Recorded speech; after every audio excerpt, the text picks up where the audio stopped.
Gente, vamos abrir a Bíblia em Êxodo, capítulo 1. Deixa aberto em Êxodo, capítulo 1. Como o texto é meio longo, então eu vou lendo alguns versículos ao longo da pregação, tá? Mas assim, eu vou usar principalmente Êxodo 1, do 15 ao 22, e Êxodo, capítulo 2, dos versos 1 a 10. Ok? O comecinho aí, capítulo 1 e capítulo 2 do livro de Êxodo. E vou contar aqui uma história para você entender o contexto, tá bom? Tema de hoje, um povo forte, um povo forte. E quando eu coloquei esse título na mensagem, eu pensei em uma igreja forte, eu pensei em famílias fortes, né? Eu pensei nisso. E a gente vai ver aqui algumas questões que envolvem essa força que, lógico, vem de Deus e que nos leva a viver de uma forma vitoriosa, corajosa, cheia de fé diante do Senhor. Por isso essa expressão forte, né? Um povo forte que avança, uma família forte que avança, uma igreja forte que caminha, né, de acordo com a vontade de Deus. Então essa é a ideia do título aqui. Pode deixar a Bíblia aí aberta, né? Êxodo capítulo 1 e o capítulo 2. E eu vou te contar a história. Tá bom? Aí você vai batendo o olho aí e depois a gente vai caminhando e lendo alguns versículos. Era uma vez um povo forte, prolífero e muito numeroso, que infelizmente estava cativo, estava escravo no Egito. Estavam escravos por conta da desobediência a Deus.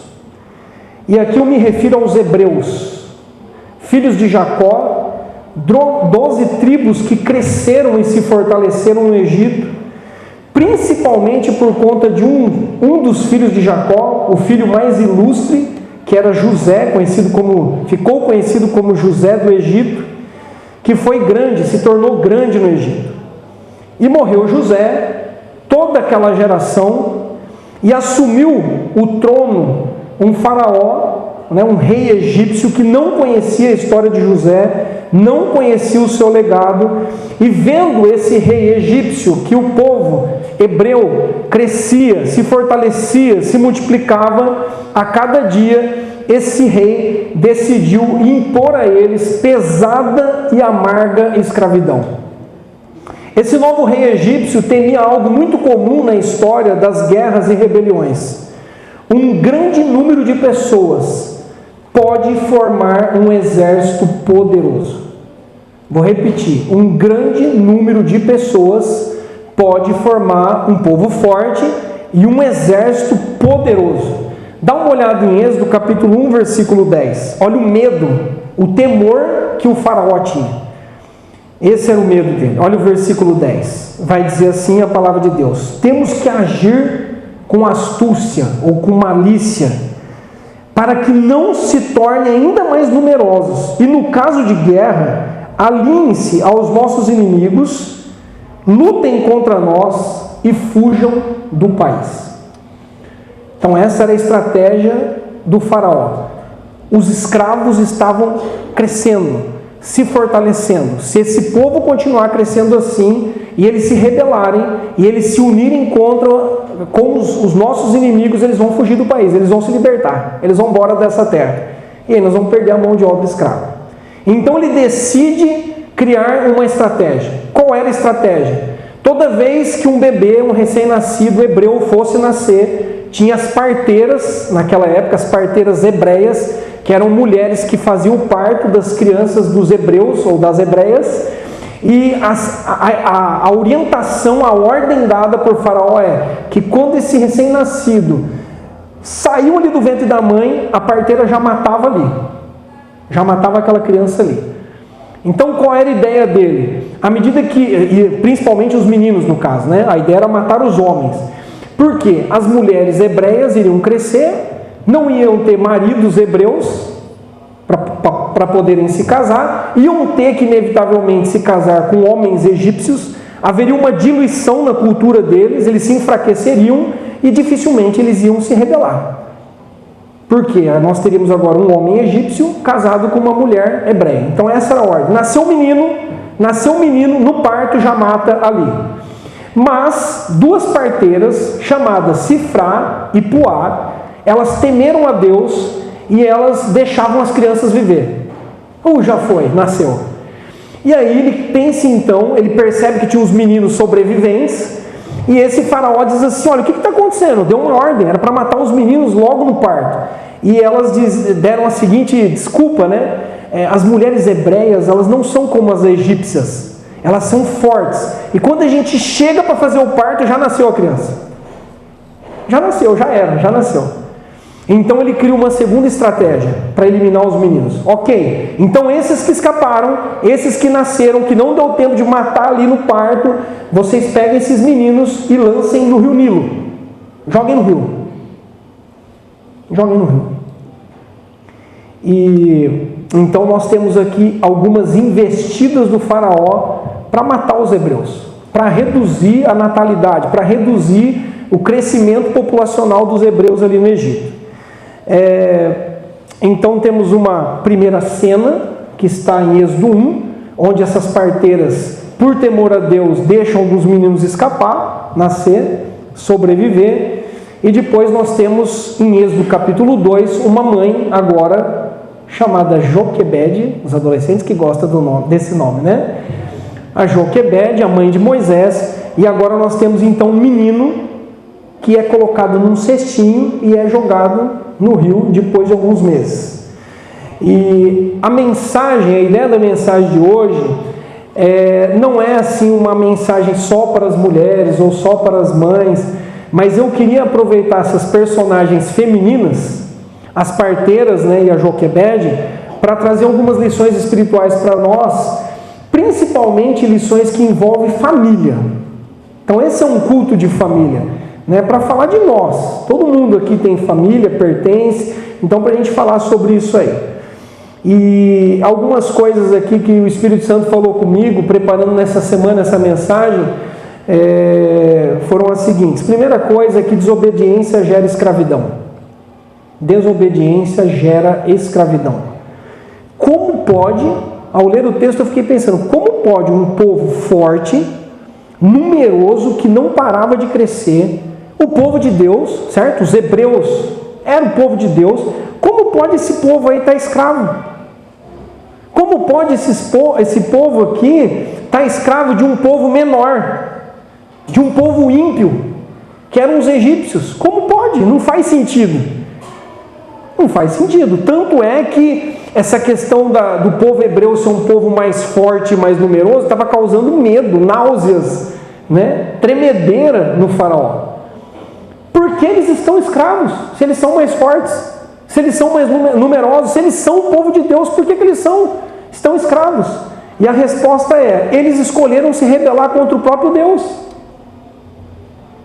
Eles escolheram a idolatria, escolheram imitar outros povos. Não é o que a gente vê na palavra de Deus? E eles foram entregues ao cativeiro pelo próprio Deus, que tanto os amou. E Deus os entregou ao cativeiro e à escravidão para discipliná-los, para corrigi-los, para que por meio dessa dor, dessa angústia, eles voltassem a clamar a Deus e pudessem experimentar a libertação. Não é? Então, esse primeiro ponto aqui é um ponto que dá muito temor, porque hoje nós temos visto famílias inteiras, toda uma geração sofrendo. Por quê? Porque os pais abandonaram o Senhor. Os pais abandonaram o guia de Israel, o guarda de Israel. E assim eles expõem não só a si mesmos, mas eles expõem os seus filhos a dores que poderiam ter sido evitadas. Concorda? Sofre todo mundo. Sofre o pai, sofre a mãe, sofre o tio, sofre o avô, sofre os filhos, sofre os netos. Por quê? Porque a família decidiu se rebelar contra Deus. A família criou os seus ídolos. E aí todo mundo sofre. Então perceba a responsabilidade que nós adultos temos. Nós cuidadores responsáveis. Olha a responsabilidade que nós temos sobre os menores. Muito grande a nossa responsabilidade, porque desobediência gera escravidão. Eles estão escravos porque desobedeciam a Deus constantemente. Não tinham temor de Deus. Então, nesse dia das mães, nesse dia da família como um todo, né, procure obedecer a Deus. Leve Deus a sério. Hoje há uma conversa de que, e é verdade, de que Deus é amor e Deus é amor, mas as pessoas se esquecem de que Deus é santo, de que Deus também é juiz, de que Deus não convive com a rebelião, com a desobediência, de que não há comunhão entre luz e trevas. Então uma hora o boleto vai chegar, a conta vai chegar. E é o que está acontecendo com eles. Toda uma geração escrava no Egito. E não foi um dia não. Não foi um mês, foram anos de escravidão. Anos de escravidão. Por outro lado, irmãos, se desobediência gera escravidão, temor a Deus gera bênçãos. Temor a Deus gera bênçãos. As parteiras, a Sifrá e a Puá, e aí a gente começa a ver a história delas a partir do verso 15, Êxodo 1,15, essas mulheres desobedeceram ao rei, porque temeram a Deus. Elas desobedeceram o faraó por temerem a Deus. E por que elas temeram mais a Deus do que ao rei? Porque o que o rei estava pedindo era um atentado contra a vida humana. Então antes importa obedecer a Deus do que obedecer ao faraó. Essa foi a ideia delas. Quem acha que elas estavam correndo risco? Estavam correndo risco. Imagina, a maior potência da antiguidade, que era o Egito, o faraó dá uma ordem e essas mulheres decidem desobedecer. Contam uma mentira, não deu tempo. Escorregou, né? O filho nasceu. As mulheres hebreias são fortes, não deu tempo. Quando eu cheguei já tinha nascido. Então essa questão de matar recém-nascidos como estratégia de guerra e controle de natalidade é o mesmo que pecar contra Deus. E elas decidiram não pecar contra Deus. E o que nós vemos hoje na atualidade? Uma matança generalizada de recém-nascidos por puro egoísmo. De alguém que se relacionou sexualmente fora da aliança do casamento e agora não quer mais o bebê. Eu procurei algumas informações, não sei se você sabe disso, mas a Organização Mundial de Saúde, a OMS, acredita que no Brasil, mais ou menos por ano, 1 milhão de abortos. 1 milhão de abortos por ano no Brasil. É uma matança, isso é genocídio generalizado, não é? Então, ao pecar contra Deus, quando a gente olha para a palavra de Deus, ao pecar contra Deus, nós caímos na mão de Deus, que é muito mais sério do que desagradar pessoas. É muito mais sério cair nas mãos de Deus do que desagradar uma ordem de alguém que está dando uma ordem contra a vida humana. Romper com Deus é muito pior do que romper com homens maliciosos, astutos. É muito pior. Então fique com Deus, ok? Temor a Deus então gera bênção. E o livro de Êxodo, capítulo 1, versos 20 e 21, se você puder ir agora no texto e acompanhar comigo a leitura, mostra isso, que Sifrá e Puá, as duas parteiras, foram abençoadas por terem desobedecido a ordem do faraó. A Bíblia diz assim, versículos 20 e 21, Deus foi bondoso com as parteiras. Ô pastor, mas elas não mentiram? Mentiram. Isso daqui também dá um nó na nossa cabeça, né? Percebe que na justiça de Deus, pense numa balança. O que é mais sério, mentir ou tirar a vida de uma criança? Elas mentiram. Elas eram humanas, tinham medo do faraó. Elas não iam falar, nós estamos tirando mesmo, antes estamos salvando as crianças, né? Então, Deus foi bondoso com as parteiras, e o povo ia se tornando ainda mais numeroso, cada vez mais forte. Visto que as parteiras temeram a Deus, Ele concedeu-lhes que tivessem as suas próprias famílias. Quem escolhe o temor de Deus, colhe a bondade de Deus. Por elas terem temido mais a Deus do que ao faraó, Deus deu a elas famílias. Elas foram abençoadas, elas experimentaram a bondade de Deus. Quem escolhe o temor de Deus tem a sua própria família. E o que você acha? Que as famílias de Sifrá e Puá foram abençoadas ou não? Foram abençoadas, é lógico que foram abençoadas. Deus decidiu abençoar essas duas mulheres porque elas decidiram desobedecer uma ordem que atentava contra a vida humana. Contra a vida humana. Terceiro princípio, irmãos, coragem e fé andam de mãos dadas. Coragem e fé andam de mãos dadas. E aqui na receita da mamãe apareceu a coragem, né? Na panela aqui, na receita apareceu a coragem.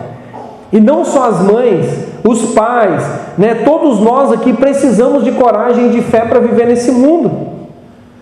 Joquebede precisou de coragem. Todo mundo ali estava correndo risco de vida por desobedecer o faraó.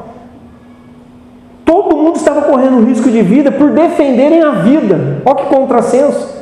Pessoas correndo risco de vida porque estão lutando pela vida. Estão lutando pela vida. E esse é o mundo que nós vivemos hoje. Muitas pessoas hoje correm risco de vida porque estão denunciando injustiças, lutando pela vida, lutando pelo necessitado, por aquele que não tem quem o defenda.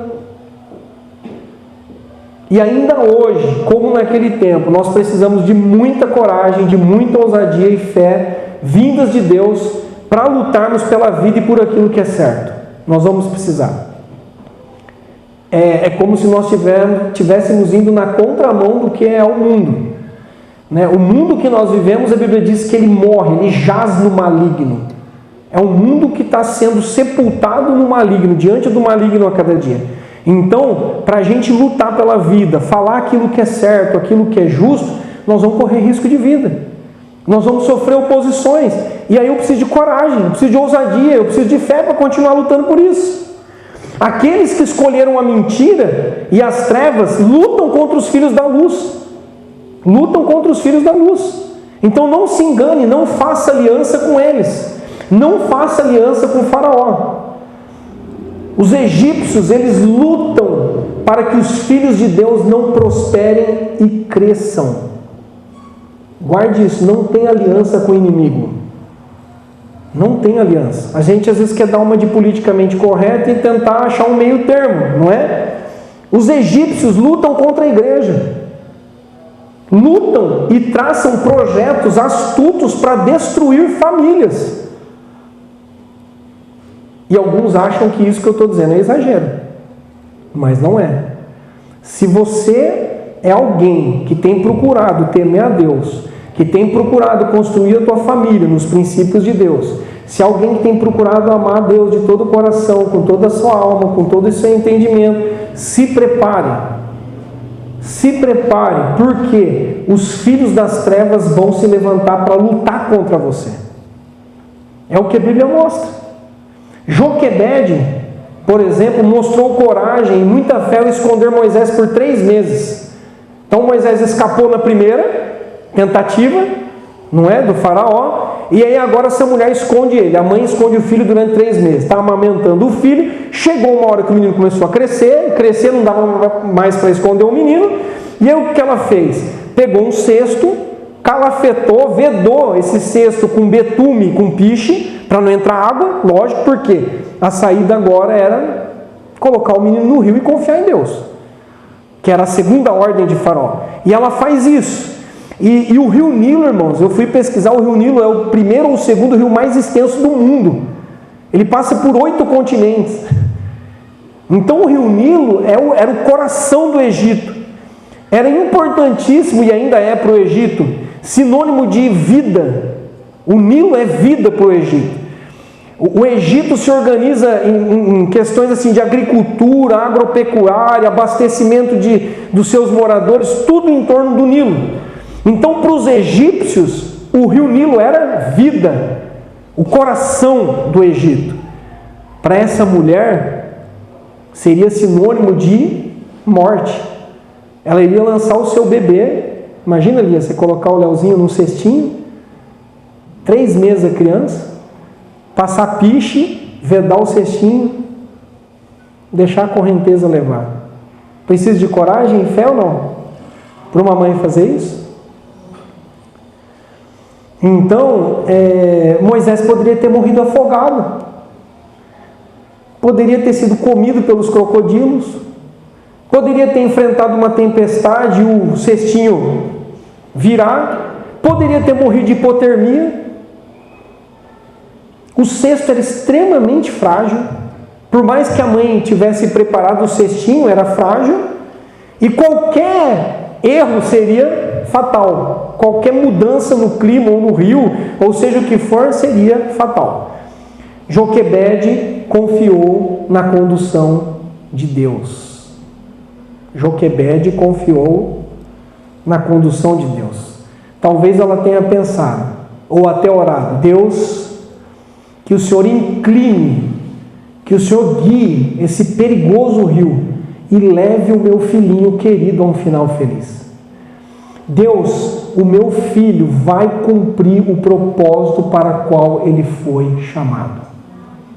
Eu imagino ela entregando Moisés ao rio e orando: Deus, conduza ele em paz, que ele chegue aonde ele tem que chegar. Salmo 25:12: quem é o homem que teme ao Senhor? Ele o instruirá no caminho que deve seguir. É Deus quem te conduz. É Deus quem conduz a sua família. Se você é alguém que teme a Deus, Deus te mostrará o caminho que você deve seguir. E eu creio que Deus mostrou para Joquebede que ela precisava colocar o menino no rio. E que Deus daria livramento da segunda vez. Deu livramento na primeira vez e era poderoso para dar um livramento na segunda vez. Olha que interessante, Provérbios 21:1. O coração do rei, substitui por Faraó, é como um rio controlado pelo Senhor, e ele o dirige para onde ele quer. Olha que doido isso, irmãos. Então o Faraó dá uma ordem: quem passar na primeira peneira vai ser lançado no rio. Essa é a ordem. Todos os meninos devem ser lançados no rio Nilo, sobreviventes. E assim acontece. O que o Faraó não sabia? Que por trás da ordem dele, Deus estava plantando dentro da corte egípcia o libertador dos hebreus. Deus estava infiltrando Moisés dentro da corte egípcia. Que coisa doida! Que coisa doida! O cesto vai, para em alguns juncos. O junco era uma planta ali, o cestinho parou. Aí as funcionárias da filha de Faraó observaram que tinha um cestinho, pegaram, parou assim, basicamente na porta da casa da filha do Faraó. Pegou o cestinho, levou até ela, e essa mulher, filha do Faraó, menino hebreu, afunda ele e mata ele, né? Vou desobedecer meu pai. Essa mulher se compadeceu. Ai, que bilu, bilu, né? A Bíblia fala que Moisés era bonito. Que menino lindo, que lindo. Não, esse não vai morrer. Pega ele, tira ele da água. Tira ele da água. Enquanto isso, Miriam, irmã de Moisés, estava acompanhando o trajeto do cestinho. Senhora, oi, tudo bem? Seguinte, quer que eu levo essa criança para uma mãe hebreia amamentar? Sim, traz lá, leva o menino, deixa ele amamentar. Quando ele for desmamado, traz de volta que eu vou adotar ele. Para quem que Miriam levou Moisés? Para Joquebede de volta. Para que Joquebede pudesse amamentá-lo. Então eu queria fazer umas observações aqui dentro dessa questão de coragem e fé. Né? De a gente ter fé de que Deus de fato está nos conduzindo. Primeira coisa, Deus livrou Moisés de ser morto no parto. Aleluia. Primeiro livramento. Segundo, Deus permitiu que Joquebede escondesse o menino por 3 meses. Aleluia. Terceiro, Deus guiou o cesto até a casa da filha de Faraó. Quarto, a filha de Faraó poderia ter executado o menino ali mesmo, mas Deus colocou compaixão em seu coração e ela o poupou. Tudo isso, irmãos, tem a ver com Deus.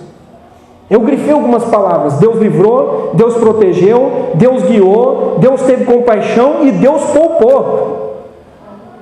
Traz isso para a tua família. Traz isso, mamãe, para os seus filhos. Traz isso, pai, mãe, você solteiro. Traz isso para a sua vida. Deus é um Deus que conduz. Deus é um Deus que livra, protege, guia, tem compaixão e poupa quando Ele quer. Tudo isso tem a ver com Deus. Tudo isso tem a ver com a soberania de Deus, tudo isso tem a ver com os planos de Deus, com o amor de Deus pelo seu povo. E hoje nós somos o povo de Deus. Deus tem esse amor por nós. Agora, o que me chama a atenção é que, apesar de Joquebede ter confiado em Deus, eu imagino Joquebede hoje aqui dando um testemunho, né, a respeito de Moisés, e ela diria isso: Deus livrou meu filho da morte, Deus conduziu o cestinho, ela ia contar tudo isso. Mas, apesar de toda essa parte, que é a parte de Deus, Joquebede tomou as suas providências. E aqui agora é conosco, tá bom? Então foi Joquebede que pegou o cesto e passou piche e betume. Não foi Deus, não foi um anjo, foi ela que usou a cabeça e disse: se esse cesto não for protegido, vai entrar água e meu filho vai morrer afogado. Foi Joquebede que disse para Miriam: acompanhe na margem do rio para ver onde esse cestinho vai chegar. Foi ela que fez isso. E Miriam obedeceu aquilo que a mãe tinha dito. Bom, o que eu quero dizer com tudo isso? De que a fé não é um atentado à minha razão e inteligência. A fé não é um atentado à minha razão e inteligência. Isso significa que é uma parte de Deus, que é quem faz o milagre, e é uma parte minha e sua, onde nós devemos fazer aquilo que é possível. Nós devemos traçar estratégias. Nós devemos colocar a cabeça para funcionar. Nós precisamos ser inteligentes na hora da luta. Eu preciso confiar em Deus, mas eu também preciso tomar as minhas providências. Eu não posso lutar de qualquer jeito. E às vezes nós fazemos isso, por preguiça, seja lá pelo que for, a gente entrega para Deus. Mas nós agimos aqui na terra de uma forma não muito inteligente. Essa mulher tomou as suas providências. Olha como isso se parece com 1 Coríntios, capítulo 9, versículos 23 e 26, que Paulo diz assim: eu faço tudo por causa do Evangelho. Agora olha a sequência: para ser coparticipante dele. Paulo entendia que levar o Evangelho às pessoas era um trabalho de Deus. Deus fazia os sinais, os milagres, curava, libertava, mas Paulo entendia que era um trabalho de parceria. Ele era um coparticipante com Deus. Era ele que pregava, era ele que visitava, era ele que impunha as mãos sobre as pessoas. Aí Paulo diz assim: sendo assim, eu não corro como quem corre sem alvo. Já viu um corredor correndo, não sabendo para onde chega? O cara entra numa maratona e não sabe para onde tem que ir, né? Olha, eu não corro como alguém que corre sem alvo. Eu não luto como alguém que fica dando soco no ar. Tem um oponente. Tem estratégia. Então nós precisamos de treinamento. Nós precisamos de discernimento. Eu preciso de alvos. Eu preciso de estratégias quando eu estou em guerra. E a guerra é pela vida. Viver é uma guerra. E eu falei já algumas vezes aqui que viver nesse mundo, viver o cristianismo, não é algo parecido com estar num parque de diversões. Nós estamos numa guerra. E ninguém entra numa guerra sem estratégia, sem treinamento, sem discernimento. Ok? Vou dar um outro exemplo para você entender essa questão da parceria. Lá em Neemias junto com o povo está reconstruindo um muro. E os inimigos, reconstruindo na verdade toda uma nação. E os inimigos começam a fazer pressão. Aí olha o que a Bíblia diz em Neemias 4,14. Eu fiz uma rápida inspeção e imediatamente disse aos nobres, aos oficiais e ao restante do povo: não tenha medo deles. Lembrem-se de que o Senhor é grande e temível, e lutem por seus irmãos, pelos seus filhos e por suas filhas, por suas mulheres e pelas suas casas. Essa foi a ordem de Neemias. Não tenham medo deles. Nós estamos sim no Egito, né? Nós vivemos com pessoas que estão lutando contra os filhos da luz, mas a ordem é essa: não tenha medo deles. Lembrem-se que o Senhor de vocês é grande e é temível. Aleluia. Lutem pela sua casa, lutem pelas suas filhas, pelos seus filhos, pelos seus parentes, lutem por eles. pelos seus irmãos. Essa luta é nossa, é nossa. Há um autor chamado John Frame, que ele diz assim: esse mundo é um campo de batalha na arena das ideias, e o prêmio é o coração e a mente da humanidade. Mais do que uma batalha na arena das ideias, dos pensamentos, nós vivemos um campo de batalha espiritual. Nós estamos em guerra, e a guerra é espiritual. A guerra também é ética, a guerra também é moral. E o Egito e os seus faraós vão continuar lutando todos os dias pelas nossas mentes e pelos nossos corações. Se nós não lutarmos pelos nossos filhos, pelas nossas mulheres, pelos nossos maridos, pelos nossos, pode ter certeza que os faraós dessa vida vão lutar. Eles estão à procura de mentes e corações. E quando eles conseguem capturar mentes e corações, qual o resultado? Escravidão, angústia, tristeza. Os egípcios, os hebreus gemiam debaixo de pesada escravidão, amargura. E eu quero repetir aqui, como Neemias disse: não tenham medo deles. Aleluia. Seja forte e corajoso.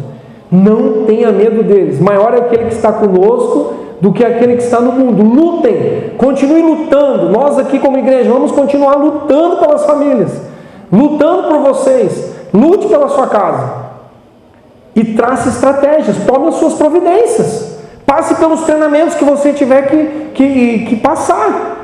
Nós muitas vezes achamos que nós vamos vencer uma guerra sem fazer nada, tranquilo, sem orar muito, sem ler muito a Bíblia, sem estudar.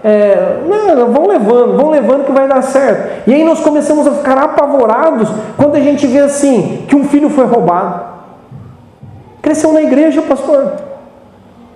Que um marido ou uma mulher que era firme, envolvido, daqui a pouco está seduzido pelo Egito. Por que, Deus? Por que, Deus? Por quê? Por quê? Porque Deus tem feito a parte dele, mas nós fazemos a nossa. É sério isso aqui, irmãos, é muito sério, não é? Então, lute pela sua família. Quarto, confie na condução do Espírito Santo. É o Espírito Santo que vai conduzir.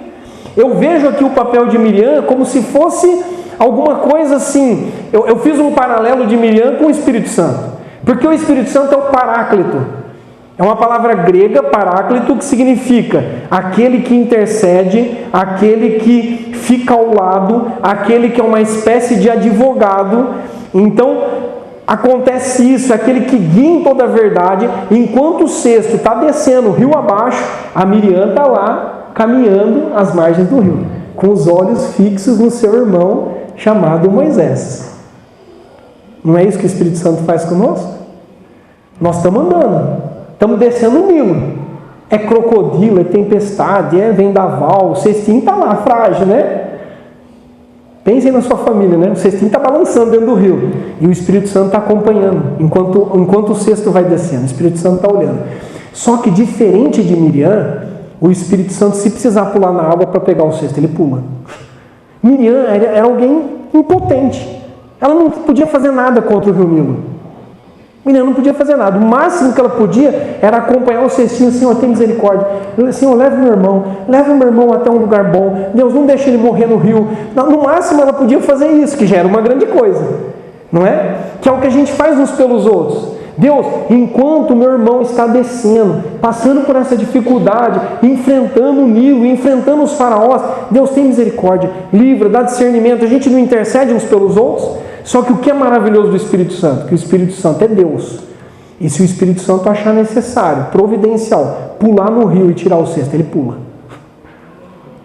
Ele livra, se ele quiser. Se ele entender assim, não, precisa confiar em mim, eu não vou pular no rio, eu vou supervisionar, mas o rio, o cesto vai continuar descendo na correnteza. Nós não temos o poder de controlar todos os cenários de guerra. Não tem esse poder. Por mais que a gente faça o melhor pela nossa família, pelos nossos filhos, nós não temos esse poder, mas Deus tem. Então confie na condução do Espírito Santo. Senhor, em nome de Jesus, conduz a minha família, Deus. Conduz. Ontem a gente foi para a Hortolândia, eu li um texto lá no Salmo 127 que diz assim, que se o Senhor não for o construtor da casa, em vão, inútil é a gente trabalhar nessa casa. Se Deus, nós precisamos contar com o sobrenatural de Deus. Nós temos que fazer a lição de casa, mas é insuficiente. Ainda assim é insuficiente. Diante dos faraós, diante do Rio Nilo, diante do Egito, a gente se sente assim dentro de um cestinho frágil. Que por mais que a gente dê um jeito e passou um piche, um betume ali, né? É muito frágil diante do Egito, é muito frágil. Pense na sua família, diante de tantos assédios, de tantas influências que vêm das mídias, da TV, dos amigos. Você não se sente frágil? Pequeno? E foi bom que a Ju disse aqui, não é? Em relação às mães. Por mais que o tempero, a receita tenha sido perfeita de Deus, e Deus colocou lá os ingredientes na medida certa, muitas vezes as mães, as mulheres, os pais vão se sentir o quê? Impotentes diante do Egito, frágeis. Senhor, tem misericórdia da minha família, da minha casa, constrói a minha família. Só que a nossa parte é buscar de fato construir a casa sobre a rocha, que é Cristo, porque o dia mau virá. Os faraós se apresentarão, mais cedo ou mais tarde. E para terminar, irmãos, eu creio de todo o coração que os nossos descendentes vão cumprir a missão. Os nossos descendentes vão cumprir a missão. Isso não significa que nós não cumpriremos. Então o pastor está falando para mim que eu tenho que passar a responsabilidade para os meus filhos, para os meus netos, para os meus sobrinhos. Eu estou dizendo que Deus vai cumprir a missão na vida deles, mas hoje é a nossa vez. Nós temos que fazer a nossa parte. Naquele período foi a vez da Sifrá, da Puá e da Joquebede. Elas tiveram que fazer a parte delas, elas tiveram que cumprir a missão delas. Nós adultos que estamos aqui precisamos cumprir a nossa missão. Mas eu creio que Deus tem bênção além de nós, para os nossos descendentes, não é? Os tirados da água, né, os nossos Moisés, eles estão sendo enviados para libertar a gente do Egito. Gente que está escrava no Egito. Você crê nisso? Pensa aí quem tem filho, sobrinho, neto. Você crê que teu filho, sobrinho, neto, aquele enteado, aquela criança, aquele adolescente que está hoje debaixo da tua responsabilidade, que Deus fará desse Moisés um libertador? Uma libertadora? Não é essa a nossa alegria? Imagina a alegria de Joquebede, apesar de toda a luta. E passada um pouco a história, tem dois textos que usam uma expressão que me chama a atenção. Os textos estão em Êxodo 2:11 e Hebreus capítulo 11, versos 24 a 30, que a Bíblia diz assim: Moisés já adulto. Uau! Chegou. Sabe o menininho bonito que estava correndo risco de vida? Moisés já adulto. Moisés cresceu, aleluia. E Moisés, agora chegou a hora de Moisés cumprir o seu chamado. Moisés veio exatamente para essa hora. Pense aí no seu filho e na sua filha, quem tem filho e filha. Pense em você, porque como eu disse, a mensagem não é só para pais ou para as mães, porque é dia das mães. Pense em você aí, homem. Deus falando isso para você. Você já é adulto e você veio para essa hora. Você nasceu não por um acaso nessa geração. Eu quero fazer de você, homem e mulher, um libertador de gente, um reconstrutor de vidas, uma reconstrutora de vidas. Isso é muito tremendo, não é? E lendo aqui, pensando no Moisés já adulto, eu lembrei também do livro de Esther. Lembra Esther? Uma menina levada cativa ao Império Persa, e essa moça se torna rainha do Império Persa, e ela agora então vai trazer um grande livramento para o povo, porque a armada toda uma cilada para destruir os hebreus. De novo, o inimigo tentando destruir os hebreus. E aí Mardoqueu, que era o responsável por Esther, disse a seguinte frase: quem sabe se não foi para um momento como esse que você chegou à posição de rainha? Porque Esther teve que fazer um meio de campo ali, interceder junto ao marido, ao rei. Ela se tornou a rainha para que a coisa fosse desfeita, a malignidade fosse desfeita. Quem sabe não foi para esse momento que você veio? Você já adulto, né, como Moisés. E Moisés, então adulto, o texto de Hebreus diz assim, que ele recusou ser chamado filho da filha de Faraó. Esse povo não é o meu povo. Ele cresceu no Egito. Ele foi preparado para ser um sucessor do Faraó. Foi adotado pela filha do Faraó. E a Bíblia diz que Moisés, agora adulto, percebe que isso é coisa de adulto, preferiu ser maltratado com o povo de Deus a desfrutar os prazeres transitórios do pecado durante algum tempo. Agora olha que doido. A Bíblia diz assim, por amor de Cristo. Como assim? Moisés não conhecia Cristo? Moisés vem muito antes de Cristo. O texto de Hebreus diz assim, por amor de Cristo, Moisés considerou a sua desonra uma riqueza maior do que os tesouros do Egito, porque contemplava a sua recompensa. Pela fé, saiu do Egito, não temendo a ira do rei. Coragem e fé. E perseverou, porque via aquele que é invisível. Moisés já via Cristo, já via aquele que é invisível. Moisés já contemplava Deus. Moisés adulto agora entende o chamado dele, entende a vocação dele. E os israelitas gemiam. Os israelitas estavam debaixo de escravidão. E a Bíblia diz que esse clamor, esse choro doído, subiu até Deus.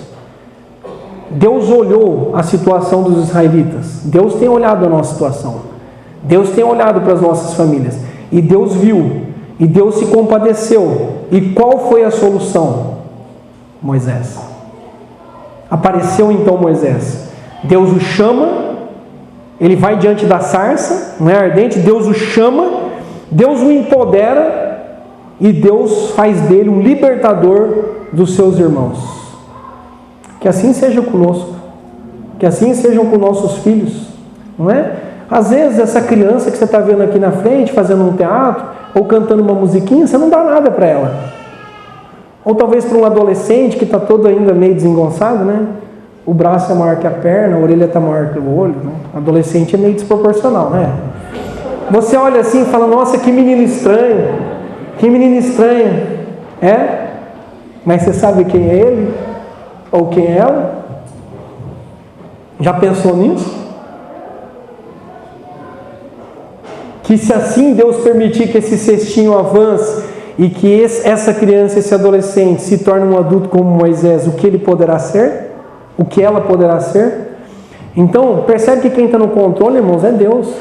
A gente fica hoje falando demais, esse mundo está perdido, o que vai ser? Nós não queremos mais ter filhos e tal, né? A gente fica com essa conversa. Meu Deus do céu, meu filho vai ser engolido na escola. Se for para a faculdade vai se desviar. E a gente fica com essa conversa. Irmãos, quem dá a palavra, a última palavra é Deus. Quem guia o cestinho é Deus. Mas tome as suas providências. Quem está entendendo esse negócio de tomar as suas providências? Faça a sua parte. A sua parte você precisa fazer. Mas confie que é o Espírito Santo de Deus que está guiando. Que é Deus quem está protegendo, guardando, livrando. Então, para a gente orar aqui, eu creio que essa oração final é uma oração de família. É uma oração de todos nós. Não é uma oração só para as mulheres. Para o dia das mulheres, das mães. Só para as mães. É uma oração para todos nós. Para todos nós. Desobediência gera escravidão. Por outro lado, temor a Deus gera bênção. Vamos orar para Deus nos dar coragem e fé nessa noite. A gente precisa de coragem e fé para viver no Egito. Coragem e fé andam de mãos dadas. Confie na condução do Espírito Santo pela tua família. Não é bom imaginar isso?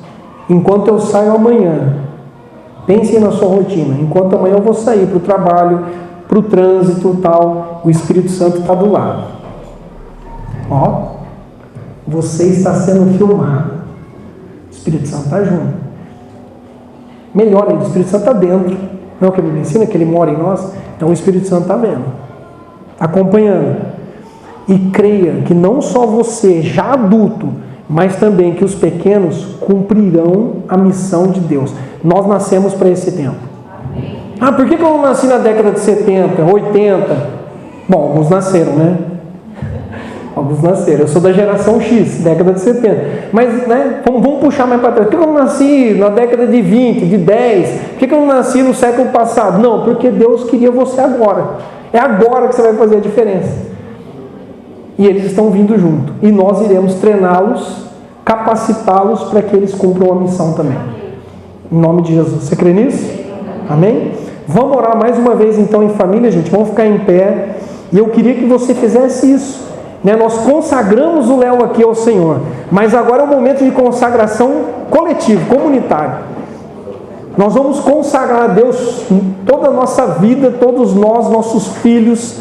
Se você quiser abraçar alguém, orar por alguém, seja a tua família ou uma pessoa, nós somos o povo de Deus, nós somos a família de Deus. E nós vamos dizer isso para Deus mais uma vez: Senhor, envia-nos. Conta conosco, Senhor, envia-nos a nós. Eis-nos aqui, Senhor. Eis-nos aqui. E pede isso a Deus. Deus, guarda minha família, guarda minha casa. Pai, muito obrigado, Deus. Nós cremos que as bênçãos do Senhor, as bênçãos que estavam sobre a vida do povo hebreu, está sobre nós, Deus. O Senhor tem para nós o melhor. Não é a ideia do Senhor que vivamos debaixo de jugo, de escravidão, mas a ideia do Senhor é que um povo forte seja formado, uma igreja forte seja formada, Senhor, famílias estruturadas e fortes, Pai, cresçam, se multipliquem a cada dia. A ideia do Senhor é que nenhum filho nosso seja capturado pelos egípcios e por Faraó. Deus, livra, Pai, quebra toda algema agora, todo grilhão, Senhor, em nome de Jesus. Senhor, dá-nos coragem, Pai, dá-nos fé, porque muitas vezes, diante das circunstâncias, nós perdemos a esperança. Diz isso a Deus, Senhor, em nome de Jesus. Traz de volta o pródigo, traz de volta aquele que se desviou, traz de volta aquele que está vivendo nos prazeres do Egito, mas não sabe que está escravo. Pai, em nome de Jesus, Pai, que essa seja uma noite de libertação sobre o Teu povo. Nós queremos consagrar as nossas famílias, os casamentos, ó Deus, os nossos jovens, adolescentes, as nossas crianças, Pai, de todas as idades aqui. Nós queremos fazer uma consagração coletiva aqui, Pai. Queremos dizer, Pai, que pertencemos ao Senhor. Espírito Santo de Deus, Paráclito, aquele que advoga a nossa causa, aquele que intercede por nós, aquele que nos acompanha e nos guia em toda a verdade. Continua conosco, Espírito Santo de Deus.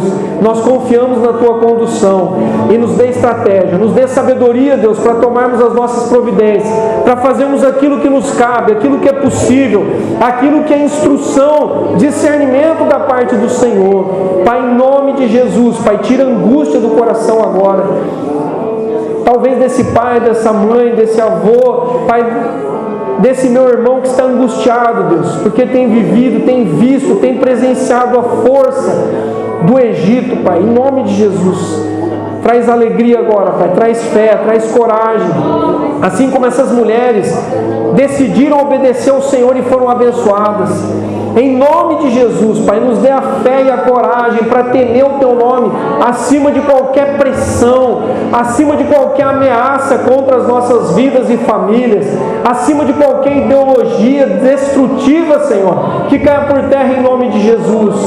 Eu e a minha casa, nós serviremos ao Senhor. Nós declaramos nessa noite como Josué: eu e a minha casa, nós já fizemos a nossa escolha, nós serviremos ao Senhor, os nossos filhos servirão ao Senhor, serão enviados como flechas, Pai, dentro, Pai, do mundo, Senhor, para fazerem diferença, iluminarão as trevas, serão libertadores, serão restauradores de ruínas, Pai, em nome de Jesus, Pai. Adestra as nossas mãos para a batalha, prepara esse povo, Deus, que nós não sejamos um povo fraco, um povo covarde, um povo, Senhor, medroso, mas que o Senhor faça de nós um povo forte no Senhor, porque a Tua palavra diz que a nossa força vem do Senhor, em nome de Jesus. Muito obrigado, Deus, muito obrigado por cuidar de nós.